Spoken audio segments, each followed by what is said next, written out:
brainwashing wiggly air.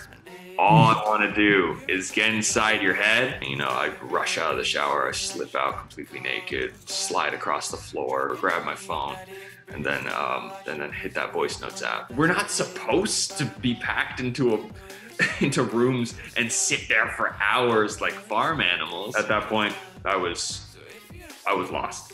I was in a complete delusion of time. There was no such thing that existed. Hello and welcome to a new episode of Power Talks on your Warner Music Germany channel Angesagt. We would like to give artists the possibility to not only talk about music but also about social and political topics. Go back at it again. Don't need to be in love to have a little romance. Sing it on the spot, so watch the crowd dance. And even if they're petrified, I hear their hearts prance. My name is Barry, and you may know me from my LGBTQ plus blog Hollywood Tramp, and I'm so excited about my guest today. Urban is here. Welcome. Nice to meet you. Nice to meet you. So first of all, congratulations. You produced the song Build a Bitch by Bella Porch and creatively directed also the video, which is insane. The song is now the most successful debut by a female singer ever. How does that feel? How would you describe it? I'm happy that I could be a part of the process so heavily, like that I was, and that I'm honored that they came to me for my production because they wanted a specific sound. She had a vision and she wanted to execute it, and I can only respect that. That's and to see the turnout is definitely surreal.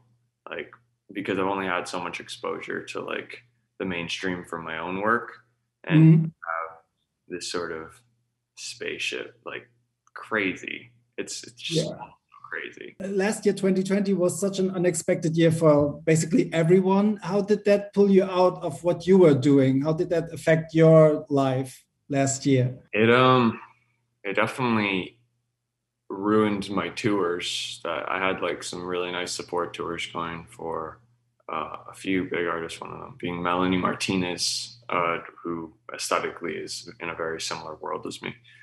And I wanted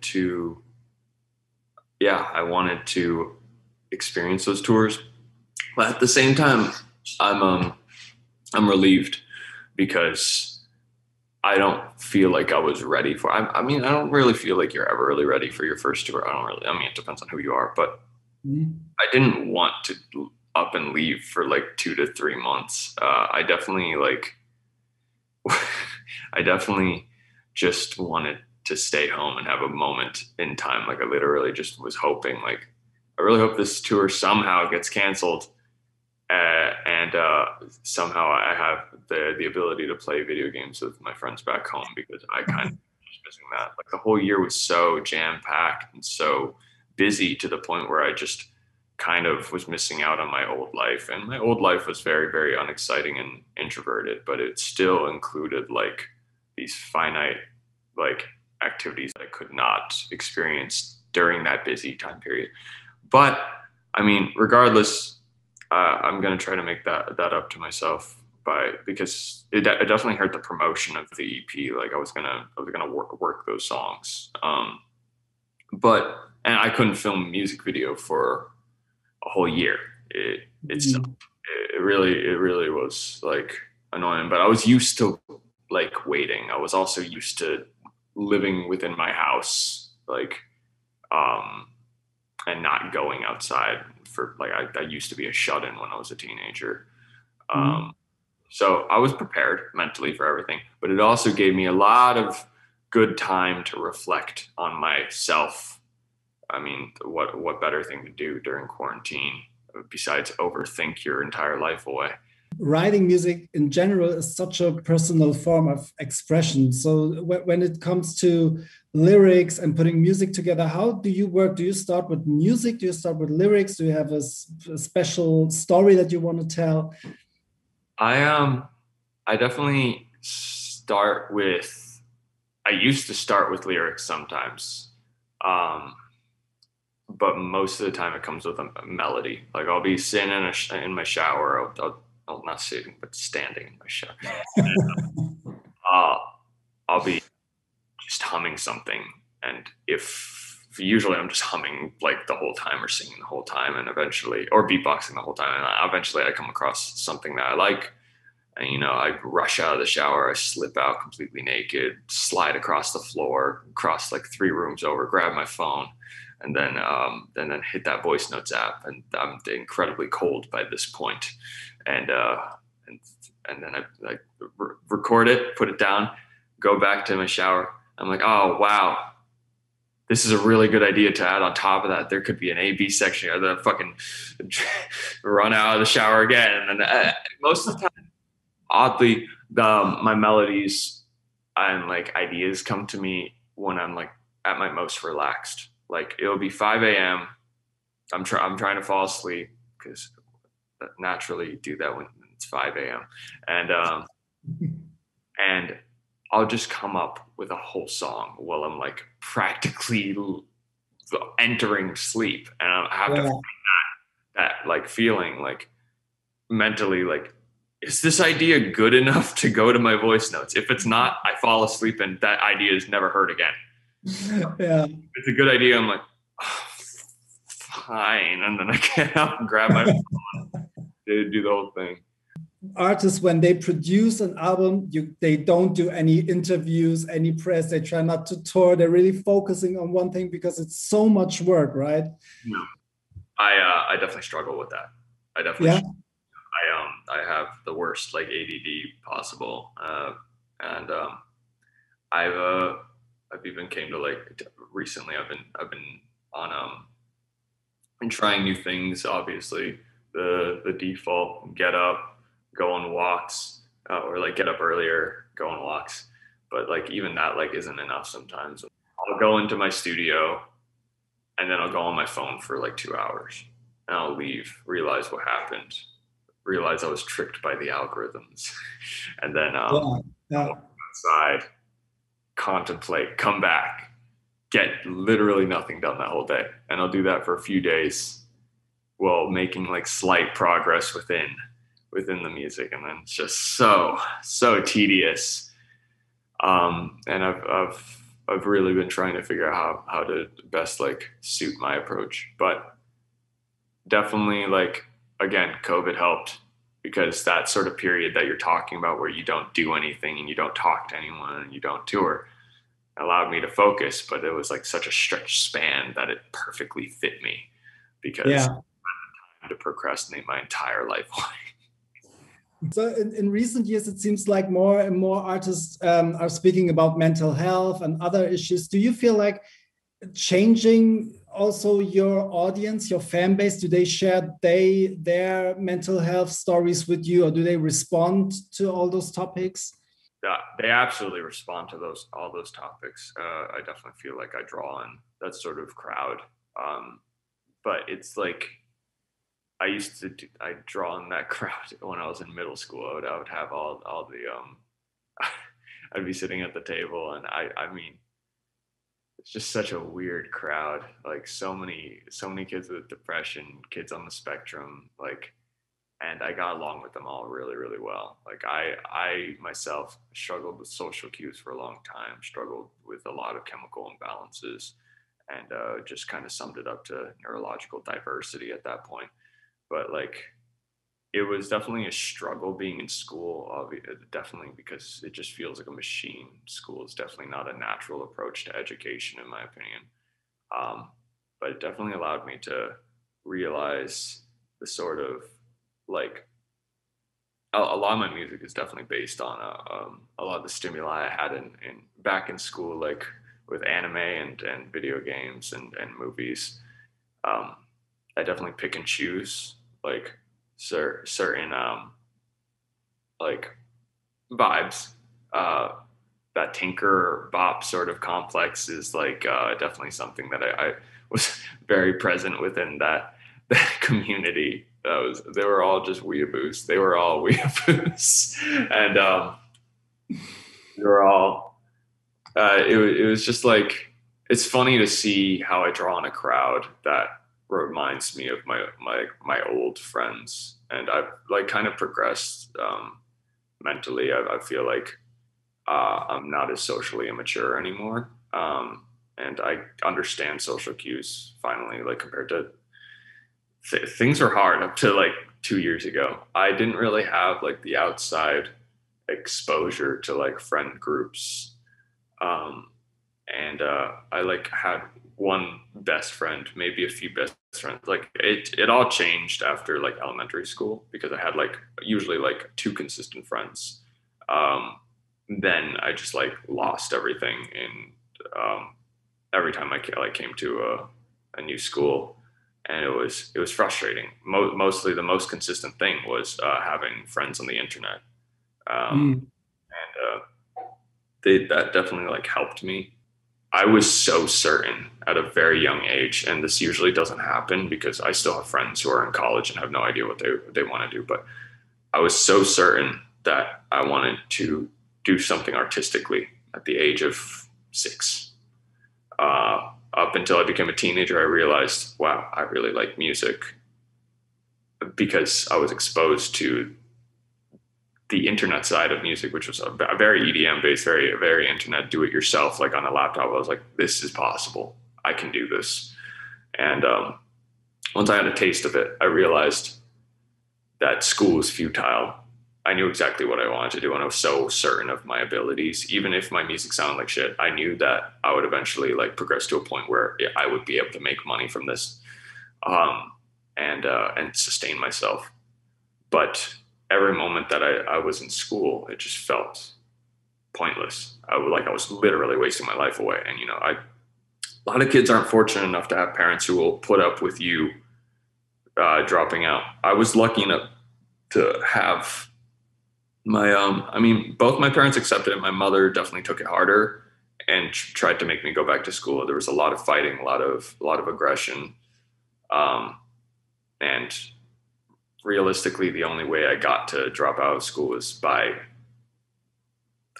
like going limp when they tried to drag me out of bed. I had to do that for a whole month until they realized they couldn't control me. Obviously, fortunate enough to be in an environment where I had the accessibility to the internet, to technology, because otherwise, if I didn't have that, then wouldn't have been a life worth living. For 2 whole years of my life, I just did not go outside. Every few weeks I would go out to eat with my family, but it was weird. I was scared to go outside. I had the fear of seeing people from my old school. I did not want to encounter anyone. I did not want to socialize with anyone. I was on medications, a bunch of medications. I did the whole guinea pig thing the whole guinea pig thing that a lot of children and teenagers do, unfortunately, nowadays, to try to regulate themselves, to try to fight whatever they may deem mental illness and whatever may be deemed mental illness. And truth be told, it is mental illness, but not within a natural setting. Because one thing I realized after I left school, even though it took some healing, after all this time, I'm starting to realize school was the cause. Yeah, absolutely. I left school and I became happy. Now, that school is one thing of many things to suppress one's inner ego and make you feel like a cog in a machine. Plenty of corporate jobs, you're literally capitalized on by so many different forces, and you lose yourself individually. And the fact that the population is so huge right now, what other way is there to allow people to exercise themselves? There's not enough. There's not enough, because you're always going to have someone who wants it all, and then they'll eventually get it all, and that'll be the 50% of billionaires that are literally controlling our economy. But and keeping people down. I was on medications, Seroquel, Prozac, 4 others I couldn't really imagine. And Seroquel I used for anxiety, but realistically I actually was misdiagnosed. Seroquel was for the sake of, helping my panic attacks. I didn't realize I was having, those weren't really anxiety-induced panic attacks. Those were deep moments of deep personalization. I struggled a lot with dissociation, because obviously what better coping mechanism than realizing, oh, I'm in a dream. This isn't real. None of the school place is real. None of these friends are real. None of these enemies are real. And I was misdiagnosed, and I took Seroquel, and that was like definitely the bottom, like that was the last straw, because it made me sleep. It made me all of school. And I started using it as a dependent for helping my sleep schedule. That was a mistake. I slept 12 hours, 16 hours a day, 17 hours a day, sometimes 21 hours a day. That's not even a day. That's like literally, or that I'm sleeping the day. And I'll stay up for 2 days, 3 days. I didn't have a real schedule. It was like my circadian rhythm was out the window. It was just, I woke up when I wanted to. I slept when I wanted to. And for a while, I took pride in that ability until I realized what it was doing to my health. Yeah. At that point, I was lost. I was in a complete delusion of time. There was no such thing that existed. And that sort of concept is definitely carried into COVID, because like I had to restabilize so many different times and figure out how to like ground myself. Eventually I'll get to the point that I'd like to be at, I'd hope. And I always notice that older people, they're like, it's like older people, the elderly are usually less likely to have like suicidal thoughts or a depression so strong that it can convince you to harm yourself. Because I feel like they're at that point in their life where it's just like, fuck you, I'm fucking old, I lived it. I'm happy with whatever I got now. I gotta be happy. And there's that acceptance that I truly wish to learn. Just the fact that they're at that point where nothing can really hurt them besides,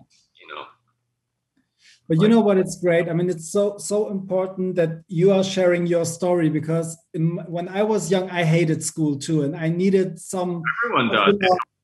The kids were weird. Yeah, it was weird. It was about all the things you said, the boxes they put you in, the manipulation that you don't even know who you are, and I think. Sorry to cut you off. What were you saying? Yeah, I just wanted to say I needed someone like you, some famous musician, to be that honest and sharing his story, so that I knew, okay, it's all right to feel this way, Absolutely. A lot of people will never equate it to trauma, because of obviously there's a threshold when you can call something trauma within a mental pain threshold.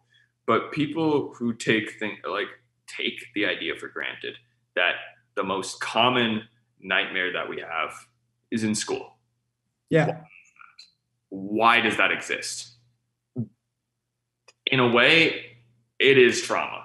There is trauma being, we're not supposed to be packed into rooms and sit there for hours like farm animals. That's not normal. That's not normal. It's not.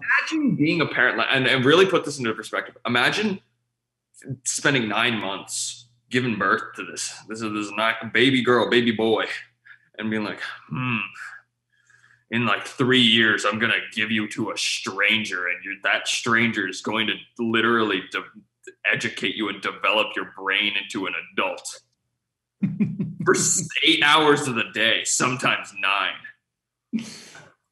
Yeah. When did we just accept that? Teachers are underpaid in America. Yeah. So underpaid. The only solutions are private schools, and we all know how that goes. What are you expecting from this experience, that your child will turn into a bright young future? Yeah, in a lot of cases, the children have to fight to do that because they've been born into this ridiculous system, and that's been going for a long, long time. And people will immediately combat that argument with, well, what better system is there? It'll take change. It'll take reform. Hey, school is literally the first 18 years, maybe more depending on whether you go to college, of how you develop a person, how you develop a cog within this machine. I'm not going to neglect that step. That's a living, breathing, like, individual. So, Suburban, thank you so much. We're running out of time. I could talk to you like forever. It's so interesting. I don't want to stop, but thank you so much for being so honest, sharing your story with us. Just for the end, quick, tell me, how far is the album thing? Is it coming this year? This whole concept. We're waiting for an album like since day one. I'm almost there. I'll tell you, I'm very, very close. Yeah, great to hear. So hopefully this year. I'm working on Bella's stuff too. I'm excited for everything that's coming soon. And people are gonna hear, like, a side of me that they haven't heard, and I'm excited. So excited. So wish you all the best. Hope to see you one day in real life, maybe here in Germany. Come and visit us or come tour here. It's a wonderful country. From everything I've seen, I've always wanted to go to Germany. Always wanted. Sending you lots of love. And for everyone at home, don't forget to subscribe our channel and to tune in for the next Power Talk. Thank you, Suburban, so much. Have a great day.